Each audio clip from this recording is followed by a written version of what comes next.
AIIMS में भी जो प्राइवेट सिक्योरिटी देखती है, सिक्योरिटी सर्विसेज सॉल्यूशंस बरेली करके एक कंपनी है, वहाँ से वो देखती है। उन्हीं में करीब 25% बहाली एक्स्ट्रा की जानी थी, तो करीब 50 से 60 लोगों को एक्स्ट्रा बहाल किया जाना था। इसी में जो पीएन राय हैं, वो चीफ सिक्योरिटी ऑफिसर हैं एम्स के, उनके ऊपर जो है वो दबाव बनाया जा रहा था कुछ व्यक्तियों द्वारा कि आप जो है हमारे लोगों की बहाली कीजिए। इसी में उनको 19 तारीख को एक फ़ोन कॉल आया था। फ़ोन कॉल करने वाले व्यक्ति ने अपना नाम जो है वो पिंकू यादव बताया था, वर्तमान विधायक दानापुर के वो सगे भाई हैं। और उनने ये फ़ोन कॉल करके दबाव बनाया था कि हमारे कुछ व्यक्तियों को आप रखिए, वरना इसका अंजाम बुरा होगा अगर आप ये नहीं करेंगे। साथ ही साथ उसी कन्वर्सेशन में इसका पूरा फ़ोन रिकॉर्डिंग जो है वो पुलिस के पास वादी द्वारा दिया गया है। इसकी पहचान ऑडियो क्लिपिंग की पहचान जब पिंकू यादव को पकड़ा जाएगा, उनको गिरफ्तार किया जाएगा, तो उसके बाद इन दोनों वॉइसेस को जो है वो मैच किया जाएगा। लेकिन उसके बाद पुलिस द्वारा जो है वो इसमें एक और व्यक्ति का नाम सामने आया था, जिसका नाम गुड्डू यादव था, जो सिक्योरिटी ऑफिसर के पद पर एम्स में ही कार्यरत हैं। उसी के साथ वादी द्वारा एक और व्यक्ति पे शक जाहिर किया गया, जिसका नाम राजकुमार है, जो एक सिक्योरिटी गार्ड के तौर पे एम्स सिक्योरिटी में ही कार्यरत हैं। राजकुमार के ऊपर एम्स में मारपीट का एक केस फुलवाड़ी थाना अंतर्गत मार्च महीने इसी साल में किया गया था। एक सिमिलर इंसिडेंट सामने आया था, जिसमें बहाली को लेके दबाव बनाया जा रहा था। उसी क्रम में एक धनंजय कुमार व्यक्ति हैं, जो भी गार्ड के तौर पे वहाँ पे कार्यरत थे, उनके साथ मारपीट की गई थी। तब से ये राजकुमार जो है वो फरार चल रहे थे। इन्हीं सभी व्यक्तियों द्वारा, क्योंकि पीएन राय इन व्यक्तियों की जितने भी 2 अभियुक्त हैं और अन्य अभियुक्त हैं, उन सभी की बात नहीं मान रहे थे। उनको जिन विशेष व्यक्तियों की ये बहाली चाह रहे थे, उनकी लिस्ट जो है वो मंजूर नहीं कर रहे थे। इसी क्रम में एक पूरी संयुक्त साजिश के तहत ये सभी लोग पिंकू यादव के पास गए। उनको बताया कि आपके व्यक्ति और हम जो लिस्ट दे रहे हैं, उन व्यक्तियों की बहाली पीएन राय द्वारा नहीं की जा रही है। तभी पिंकू यादव द्वारा एक अभियुक्त जो इसमें राजकुमार हैं, उन्हीं के फ़ोन से कंपनी के जो जनरल मैनेजर हैं डीएल राय, उनको फ़ोन किया गया। उनको बोला गया कि आप काइंडली हमारे व्यक्तियों को बहाल कीजिए। उनके द्वारा बताया गया डीएल राय द्वारा कि जो मेडिकली और फिजिकली फिट कैंडिडेट्स हैं, उसकी सूची हम उपलब्ध नहीं कराते हैं। वो फॉरवर्ड जो होती है वो पीएन राय द्वारा की जाती है, तो काइंडली आप उन्हें कॉन्टैक्ट करें। इसके बाद पिंकू यादव ने अपने ही फ़ोन से जो धमकी भरा कॉल पीएन राय के पास गया था, उसमें उनको धमकाया, उनको बोला कि हमारे लोगों को बहाल कीजिए, नहीं तो अंजाम बुरा होगा। उसी क्रम में एक साजिश बनाई गई, जिसमें 22 तारीख को जो है वो घटना प्रकाश में आई। पहले एक साजिश बनाई गई थी कि जहाँ पे ये रोज़ मॉर्निंग वॉक करने जाते हैं पीएन राय, वहाँ पे जो है उनके ऊपर हमला किया जाएगा, उनको मारपीट की जाएगी, उनको जो है सबक सिखाया जाएगा।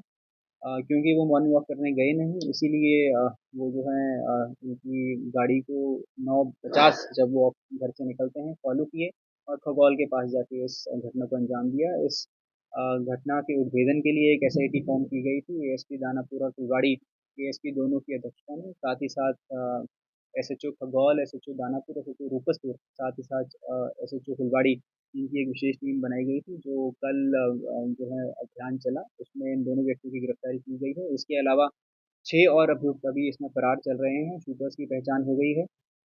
साथ ही साथ पिंकू यादव जो हैं अभी फरार हैं, उनके विरुद्ध भी पुलिस जो है कार्रवाई करेगी, जल्द से जल्द उनको गिरफ्तार किया जाए। जो गिरफ्तार व्यक्ति हैं, मैं आपको अगर इसका प्राइस डायनामिक समझाऊँ, तो ये था कि हर गार्ड को बहाली करने के लिए करीब 60,000 रुपया जो है गार्ड से लिया जाता था। उसी में स्प्लिट जो होता था 50% पिंकू यादव को जाता था, 20,000 जो है या तो सिक्योरिटी ऑफिसर को, या फिर जो इसमें गुड्डू को यादव हैं उनको दिया जाता था, या कोई और व्यक्ति जो उसको लाता था। रिमेनिंग पैसा जो भी सिक्योरिटी गार्ड उस व्यक्ति को लेके आएगा, उसको दिया जाता था। तो ऐसे करके कट सभी का फिक्स था। तो कुछ 7 से जो हम बता रहे हैं करीब 38 लोगों से पहले ही बात हो गई थी पिंटू यादव और उनके लोगों की, हम आपको बहाली कराएंगे। क्योंकि उनकी बात नहीं रखी जा रही थी, उनसे एडवांस पैसा ले लिया गया था। तो उसी क्रम में जो है उनकी बात नहीं रखी जा रही थी और लोगों से ऑलरेडी पैसा ले लिया गया था। इसी क्रम में दबाव बनाया जा रहा था पीएन राय के ऊपर कि आप इन्हीं व्यक्तियों को जो है सिलेक्ट करें, वरना जो है अंजाम बुरा हो। सिर्फ इतना पता लगा है कि हर व्यक्ति के ऊपर जो 60,000 रुपये हैं, वो 60,000 से लेके 1 लाख रुपए तक हर व्यक्ति के ऊपर जो है फिक्स होता था। अपने आप को ये एसोसिएट बताते हैं पिंकू यादव के, अपने आप को जो है वो भगना भगना बोलते थे पिंकू यादव का, क्योंकि जिस एक इनका दोस्त है जो एक्चुअली में भगना है पिंकू यादव का, उसी के साथ ही बचपन से जो है वो पढ़ाई लिखाई की है, बचपन से उसको जानते हैं, इसलिए अपने आप को पिंकू यादव का जो है भगना वो बताते हैं। इसमें से जो राजकुमार है वो सिक्योरिटी गार्ड के काम उसके पद पे कार्यरत है, और जो गुड्डू यादव है वो सिक्योरिटी ऑफिसर एक पद ऊपर उससे कार्यरत है। ये वर्तमान विधायक के भाई। हाँ जी, भाई का नाम पिंकू यादव बोला गया था कि हम पिंकू यादव बात कर रहे हैं, जिनको सब वर्तमान विधायक के भाई। इसमें जो राजकुमार है वो सुबह जो जहाँ पे जिस पार्क में ये वर्कआउट करने जाते थे, वहाँ पे ये साथ में गए थे, वहाँ पे ये आए नहीं, फिर ही राजकुमार द्वारा जो शूटर्स हैं फुलवाड़ी के और इधर खगौल के, उनको इनके घर की पीएन राय के घर की पहचान कराई गई। लाइनर का काम जो है इनके द्वारा किया गया। जी,